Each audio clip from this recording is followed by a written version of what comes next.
हर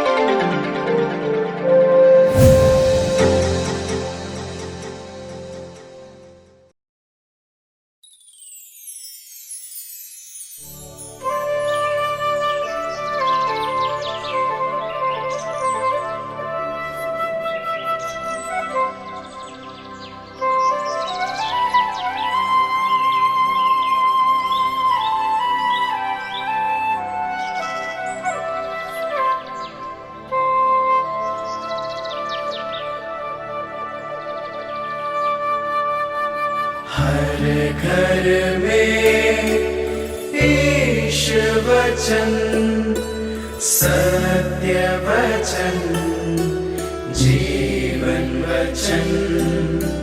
हर घर में ईश वचन, हर घर में ईश वचन।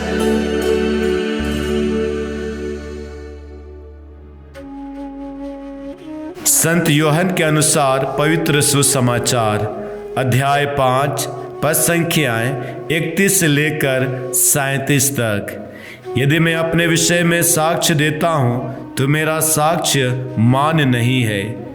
कोई दूसरा मेरे विषय में साक्ष्य देता है और मैं जानता हूँ कि वह मेरे विषय में जो साक्ष्य देता है वह मान्य है। तुम लोगों ने यूहन्ना से पूछवाया और उसने सत्य के संबंध में साक्ष्य दिया। मुझे किसी मनुष्य के साक्ष्य की आवश्यकता नहीं। मैं यह इसलिए कहता हूँ कि तुम लोग मुक्ति पा सको। यूहन्ना एक जलता और चमकता हुआ दीपक था। उसकी ज्योति में थोड़ी देर तक आनंद मनाना तुम लोगों को अच्छा लगा, परंतु मुझे जो साक्ष्य प्राप्त है वह यूहन्ना के साक्ष्य से भी महान है। पिता ने जो कार्य मुझे पूरा करने को सौंपे हैं, जो कार्य मैं करता हूँ, वही मेरे विषय में यह साक्ष्य देते हैं कि मुझे पिता ने भेजा है। पिता ने भी जिसने मुझे भेजा मेरे विषय में साक्ष्य दिया है। तुम लोगों ने न तो कभी उसकी वाणी सुनी और न उसका रूप ही देखा। उसकी शिक्षा तुम लोगों के हृदय में घर नहीं कर सकी, क्योंकि तुम उसमें विश्वास नहीं करते जिसे उसने भेजा। तुम लोग यह समझकर धर्म ग्रंथ का अनुशीलन करते हो कि उसमें तुम्हें अनंत जीवन का मार्ग मिलेगा। वही धर्म ग्रंथ मेरे विषय में साक्ष्य देता है। फिर भी तुम लोग जीवन प्राप्त करने के लिए मेरे पास आना नहीं चाहते। मैं मनुष्यों की ओर से सम्मान नहीं चाहता। मैं तुम लोगों के विषय में जानता हूँ कि तुम ईश्वर से प्रेम नहीं करते। मैं अपने पिता के नाम पर आया हूँ, फिर भी तुम लोग मुझे स्वीकार नहीं करते।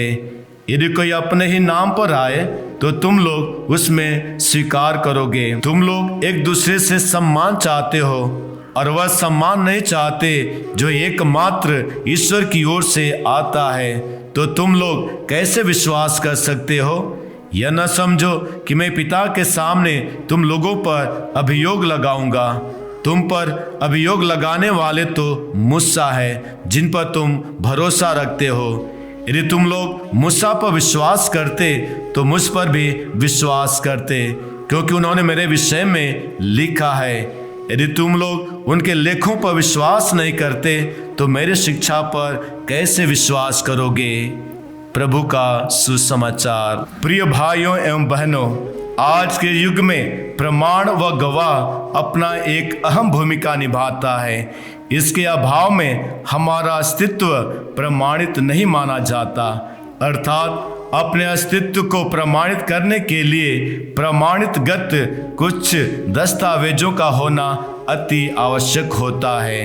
यह दस्तावेज दूसरे व्यक्तियों को समझाने, यकीन व विश्वास दिलाने में हमारी मदद करता है। यह प्रमाण या साक्ष्य सिर्फ लौकिक संसार में ही महत्वपूर्ण व संभव माने जाते हैं।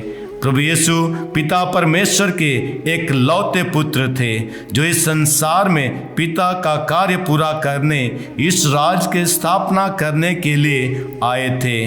पवित्र बाइबल में प्रभु का वचन यह कहता है, ईश्वर ने इस दुनिया को इतना प्यार किया कि वह अपने इकलौते पुत्र प्रभु यीशु मसीह को इस दुनिया के लिए अर्पित कर दिया। प्रभु यीशु इस संसार में थे, लेकिन वह इस लोक के नहीं बल्कि परलोक अर्थात स्वर्गधाम के थे। इसलिए उनका क्रियाकलाप, सोच विचार सब ईश्वरीय थे। वह ईश्वरत्व से परिपूर्ण थे, अर्थात वह स्वयं ईश्वर थे। उनके लिए कोई विशेष प्रकार की प्रमाण की जरूरत नहीं थी। चिन्ह व चमत्कार जो प्रत्येक दिन दिखाया करते थे, वे अपने आप में साक्ष्य व प्रमाण थे।